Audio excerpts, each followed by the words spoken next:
let's get to this reaction. Cops realized they interrupted a killing in progress. Let's see what this shit's about. And I wanted someone to go and do something about it, so I told everybody. Nobody listened. When a woman commits an unthinkable act with police officers just outside her door, investigators begin to unravel the disturbing chain of events that led them there. But as they dig deeper, they uncover a sinister plot that shakes them to their core. You see what that note says? It says, I'm going to kill your mom with your fingerprints on the gun. Yeah, happy Mother's Day. The following footage has never been seen before. In the early hours of October 19th, 2025, dispatchers in Flagstaff, Arizona receive an unusual call to 911. Hi, my name is Doris Brody. There is a bunch of ruckus and craziness going on next door at my neighbor's house. It sounds like people are fighting or they're doing some sort of torture or something because we keep hearing people screaming over there all night. How long has this been going on? Well, we've been trying to sleep all night and we keep hearing like people fighting and people using like power tools in the middle of the night. And yeah, it's ridiculous. Officers arrive outside the home of 87-year-old Doris Brody, a beloved mother and grandmother who depends on her daughter for daily care. Despite reports of torture and power tools, the neighborhood is eerily quiet until a loud sound draws their attention to Doris's house. Bravo 20, we just heard something that sounded like a pop. All right, we gotta at least make contact. It sounded too much like a gunshot. Flagstaff Police! Flagstaff Police! Doris, come outside! Let's knock on a window, see if we can get someone to come out. All right, I got it front. Flagstaff Police! All right, we're gonna have to go ahead and make entry. I mean, could have been a gunshot. Let me get to the front. Let's at least try to get compliant. Flagstaff Police! Flagstaff Police! Door. As it opens, officers are greeted by Doris's daughter, 47-year-old Mia Brody, and all at once, the situation takes a horrifying turn. Come outside. What was that loud noise I just heard? No. Yeah. What was that loud noise? I'm clearing it. She's bleeding. Go medics, code 3. I got the gun secured. Put her in cuffs, Johnson. Yeah. Is she breathing? No, it's in here. She shot her, huh? Yeah, she's gasping. Head wound. Where is it at? 501. Advise medics. Gunshot wound to the head. No, what are you doing? No, Johnson. McDermott has her. McDermott has her. Ma'am. Go grab an ice pack kit. Get her to the floor. Mia is taken to a cruiser as officers attempt life-saving measures on Doris. Others begin clearing the house, and it isn't long before they stumble upon something deeply disturbing. Hold on, we got a note here. I'm going to photograph it. The handwritten note appears to be a series of disconnected thoughts and fragmented responses, resembling one side of an ongoing conversation. With whom is anyone's guess. Another note, still waiting to be discovered on the bedroom floor, will only add to the mystery. So she literally called us here to execute her mom. I'd have to look at the call for service, but it was basically just the DTP neighbors. Yeah, but as soon as we walk up, she shoots. Meanwhile, one officer begins CPR in an attempt to save Doris's life. No shock advised. Start CPR. Paramedics soon take over, while officers in the bedroom find yet another handwritten note. Hey, don't step on this. Don't step on it. That's evidence right there. It literally says kill your mom with that gun. It mentions MK Ultra. I read it.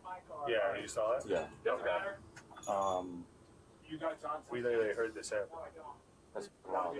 Outside, Mia is Man, pulled from the what police the cruiser fuck and we searched for going through these weapons. people's heads? Hey, miss, can you step on out for me for a second? Yep, if you move forward, I'll catch Do you you. have anything on you that's going to stick me, stab me, poke me, hurt me, right? Do you mind if I search your pockets just to make sure? That's fine. Okay, thank you. According to police records, Mia's pockets contain 3 unused .380 caliber cartridges along with 4 380? unknown pills. That bitch will put a There's hole some in your gunpowder finger. right here. I don't know exactly what it is. There's definitely some. I'll put a real hole in your ass. I mean, she's on freaking Looks like 20 prescription pills. Yeah, wow. I definitely feel bad for Mom, but this is unfortunate for sure. After 10 minutes of CPR, Doris Brody is pronounced dead at the age of 87. As paramedics pack up and leave the scene, one officer sees what appears to be a white plastic sheet folded neatly on the couch. Yo, I think she was gonna wrap her. This whole call to get police to come out. So you see what that note says? It says, "I'm gonna kill your mom with your fingerprints on the gun." This is super weird. I don't think she expected us to come this fast. Right? I bet you that call is from her and not her. Because the call is from Doris Brody. Who is that? I don't think she called. Hi, my name is Doris Brody. But why Mia would call 911 pretending to be her own mother leaves them Right. baffled and desperately searching for an explanation. Yeah, she tried to set up some freaking homicide thing in here. But I think we maybe caught her too quick or something. Yeah, wild. I believe this was a big giant setup. Man, what the fuck? This is a weird one. And we came out here earlier. 2 days ago. It's almost like it was either a set up, or she was planning on doing something that day too, and we just came too quick. According to police records, they visited the home just 2 days earlier after Mia reported hearing voices coming from inside a locked bedroom. When police checked, there were no signs of entry, and whatever voices she might have heard were gone. I feel bad now for. She was a nice lady too. That lady. Did you have a chance to talk to her? Mm-hmm. Super nice. I had no idea what this woman was doing. And it's her daughter. It's her daughter, yeah. Little do they know, the bond between mother and daughter will later become one of the most disturbing aspects of the entire case. What the For fuck? now, the on-scene sergeant notices something on the ground that leaves him considering what exactly Mia had planned. Yeah, I know. Pliers? Yeah. But she has a bunch of tools in here. I think she's like a... She's... I'm thinking she's gonna pull her teeth out. Maybe. I mean, Like I said, I think we got here too quick or something. With lingering questions, Mia is brought in to speak with detectives, but it quickly becomes clear that getting the answers they're searching for will be a unique challenge. I hear, people. So they tell me, No, what's that's going a on crazy and ass what. bitch. You hear people. Alright. Yeah. Voices. It's probably since I started my, awakening. Like waking up. What? Yeah. You know what that means? I don't. You'll have to enlighten me a little bit. Since you started waking up, like waking up in the mornings, like or waking up out of the 3D realm. That's Yo, this realm. Shorty's taking Just some the- heavy This drugs. realm that we live in. There's lots of realms. There's at least like 4 more. According to Mia, this, quote, awakening began just within the last year. The detective notes that she appears to be under the influence of some mind-altering substance, and that her eyes are bloodshot. As Mia continues talking about her spiritual journey, she claims she's usually spending time in the 5th dimension, jumping timelines. and what do you mean, like jumping timelines? Like, say somebody in the 3D is attacking you and sending black magic or whatever to you. You can jump timelines, go from the 3D, excuse me, and you can go to like the 5D, you know? Say somebody's doing like a ritual or something on you. Depending on your skills, you can definitely jump timelines while they're doing that. And oftentimes not get sacrificed. It's all about getting souls, people's souls. What any of this has to do with her mother or her actions tonight remains in question. The detective steps out to retrieve a Miranda rights form, but when he returns, Mia stops him in his tracks. I was told that I need to, just wait till I have my attorney, I guess. That's what I was just told. Who told you that? My advisor. She doesn't elaborate, but since no one spoke to her while the detective was out of the room, the claim is inexplicable. Questioning ends for now, but she'll later revisit the handwritten notes and make chilling allegations about her family. In the meantime, as investigators work to understand her state of mind, they contact her older sister Laureen, who is currently incarcerated in connection with an unrelated 2023 homicide. The detective questions her about Mia on a recorded line. Does she have Whole family got crazy bitches in it. God damn. any like mental illness or disability that you know of? No, that's all I know is she's a drug addict. My daughter moved out of the residence because I told her to. You know, I told her to go to the shelter and get out because she was afraid of Mia. No. She lived in fear every day of her life. She was living with Mia. What did she tell you? She would hear Mia at night, you know, threaten to kill her cats, and that, you know, her mom was better off dead. Now look at her. She's no better than me. Laureen's children, Corey and Cortez, sit with investigators to share more details. Cortez explains that she lived with her Aunt Mia and her grandmother for a little over a year, until moving into a domestic violence shelter. According to Cortez, Mia had a drug addiction. She was high every day. She would be tweaking out in the kitchen.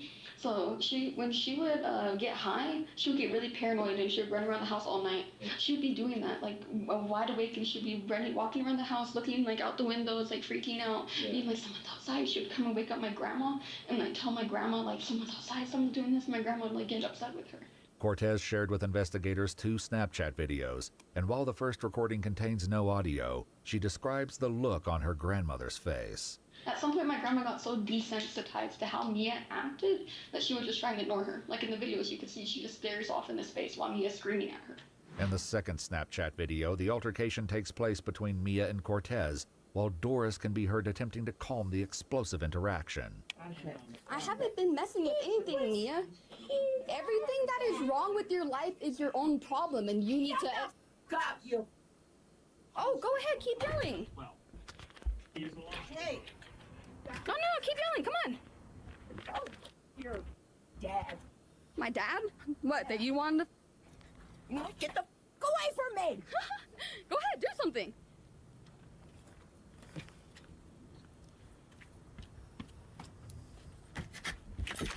Lock you out. Get out! Stop it. Go ahead. Stop. Go ahead, hit me! Hit me! No, I'm just... Hit me! Get the out! Mia, stop it. You see that?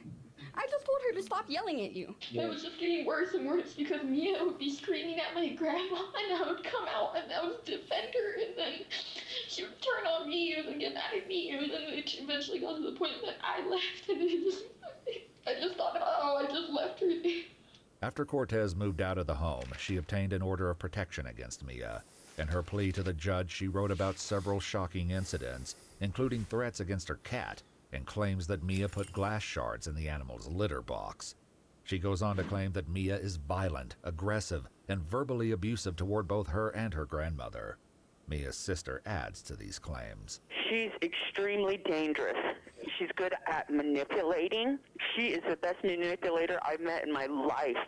She is so evil that even somebody with the worst criminal record would turn in their grave and want to talk to somebody for help, you know? But that assessment stands in stark contrast to the polite, composed Mia now sitting in the interrogation room, that's unbelievable. where she begins describing a world shaped by the supernatural. Flagstaff's big on this whole cult thing. There's a lot of I guess there's a lot of Illuminatis here, but my family was like Eastern Stars and Masons and high-ranking angels, so a combination of both. High-ranking angels? Yeah, like the light, because it's always a war between light and dark. Are you part of this war? Oh, definitely, yes. As they prepare for a blood draw, Mia brings up a topic from one of the notes, which detectives were able to match to her handwriting. Do you guys know anything about MK Ultra? What's that? That's what I was wondering. No? No. What is MK Ultra? I was wondering if it was a drug or some sort of, it's used with spell work. A 1977 U.S. Senate investigation described Project MKUltra as a secret CIA research program involving experiments with drugs, including LSD, in an effort to control human behavior. So she's not tripping. Freaking meth or something in whatever that stuff is. How the fuck she know about that shit? Because that is no joke. Holy, that like scrambles you up. Because I was told by somebody that they put it in your food, your drink. They start putting it in your water, and they do that to like creators, high-ranking people. But whether Mia is truly under the influence of drugs won't be certain until the results of her blood test, which will later surprise investigators. Meanwhile, they learned that Doris had been acting strangely in the days leading up to her death.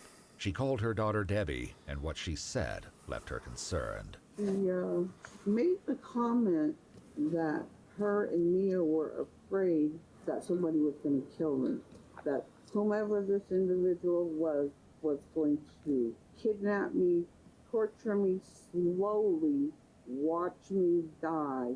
Did she say she was afraid of Mia? That's crazy. No, Yeah, you still got this bitch in the crib? Expressed being afraid. But the mention of torture brings investigators back to Mia's initial call to 911 about her neighbors. It sounds like people are fighting or they're doing some sort of torture or something because we keep hearing people screaming over there all night. Yeah, those people across from where my mom lives, at that house, where the incident took place, across the street, those people, they were sacrificing people. Therefore, they get into like tying up people and using power tools on them and doing before they sacrifice them. And their sacrifices are offerings to the devil for money, power, whatever. Copy. He knows exactly what I'm talking about. He has no idea what you're talking about, actually. Nobody does. It's possible that Mia's allegations against her neighbors were shared with Doris, leading her to fear them herself. On October 17th, after police visited Doris's home and found nothing amiss, she contacted a close friend by phone. And told me that somebody was gonna kill her. It didn't make any sense to me all the way around, and that's why I just blew it off and thought it couldn't be. And then that Sunday she was killed, and that was, just went through the horror of the whole process. She assumed Doris was afraid of her other daughter, the one who is currently behind bars. She never imagined the danger was much closer to home. As investigators turn to motive, Mia's sister offers an explanation. She was punishing us all. She was going to take her away from all of us, you know? And then she punished, to kill her in her sleep. You know, that's like so... I don't even know. I don't even know how to describe it. I'm sorry, this wasn't supposed to happen. No, it wasn't. But you know what? This could have been prevented because when Mia killed her boyfriend, they could have got her then and my mom would not be dead now. Laureen is referring to Mia's ex-boyfriend, Jesse Kelly, who died by drowning in October of 2024. According to Cortez, Jesse and Mia had gone fishing and were alone when the incident took place. Cortez added that Jesse messaged her before he died, saying he wanted to talk about Mia. She never got the chance to speak with him again. As focus returns to Doris's murder, Cortez offers her own thoughts as to a possible motive. I don't know why she would do this other than to hurt people or for her money. I think she was just high. Maybe she went a step too far. I don't even know where she got the gun from. But again, it's not that hard to get a gun. But that statement and what investigators were about to uncover would quickly challenge everything they thought they knew about the case. Investigators learned that 2 days before the murder, Mia went shopping at Ruff Sporting Goods. She came in looking to purchase a handgun for protection. But her background check required additional review, preventing her from receiving the gun for at least 6 days. Mia then left and returned with her mother, leading employees to suspect a straw purchase, where one person buys a firearm on behalf of someone else. So I walked over to them and said, "Can't sell your gun. can't sell anybody that's with you a gun. That's not legal. And then she was kind of surprised by that, and then they left.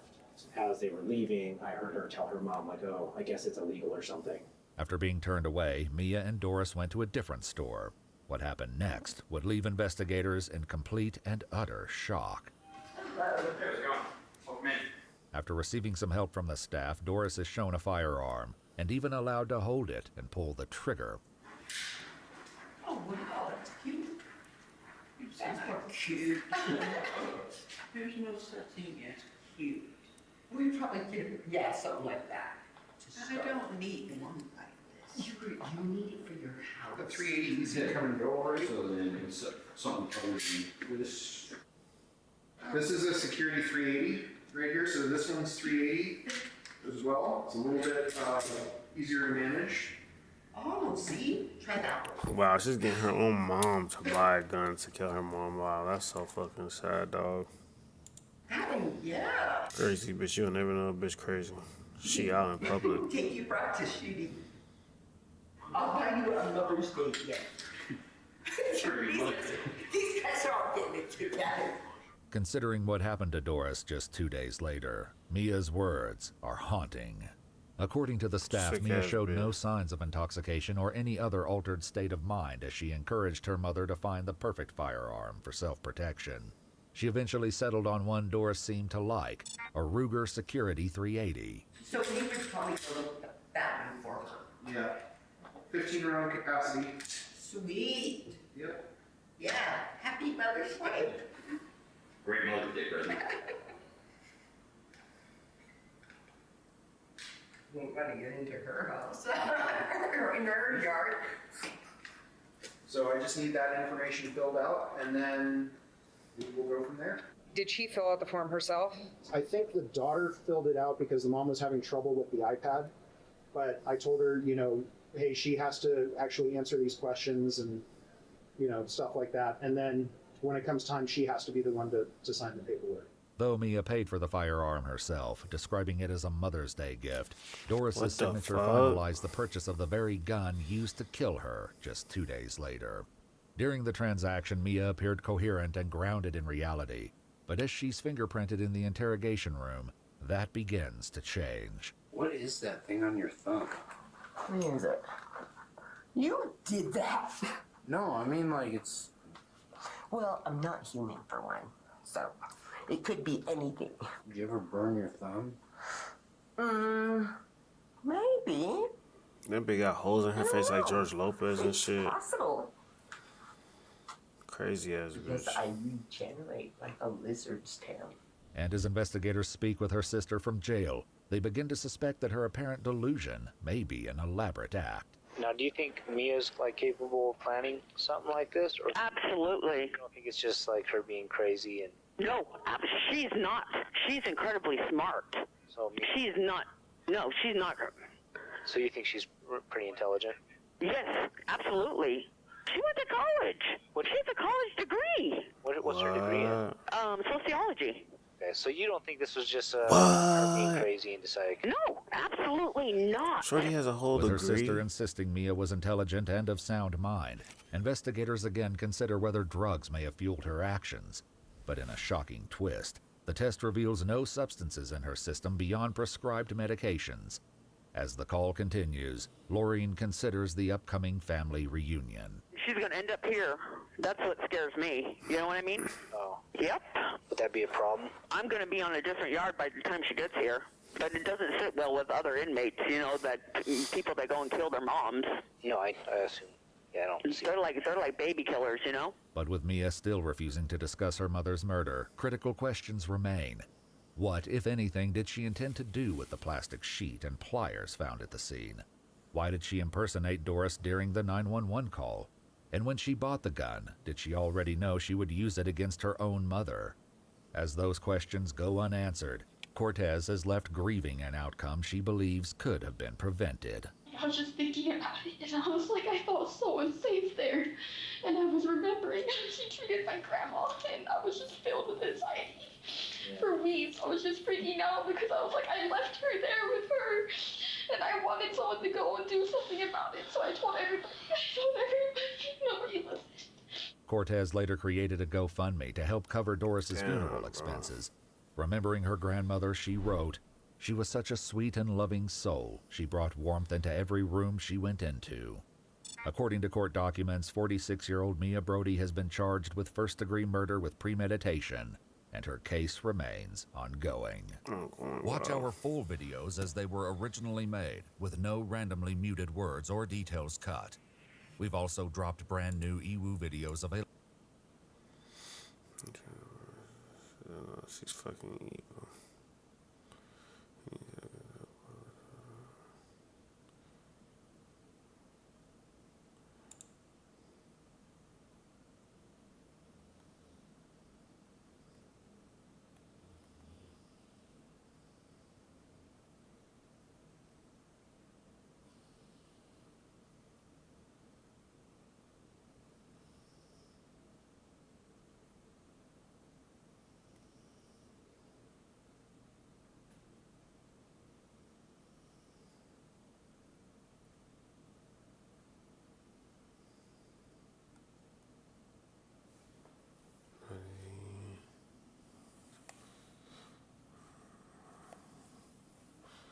Wow, yeah.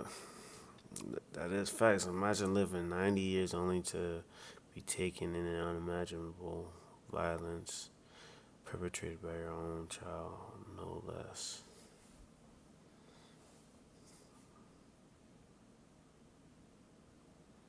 Damn, bro, that's crazy.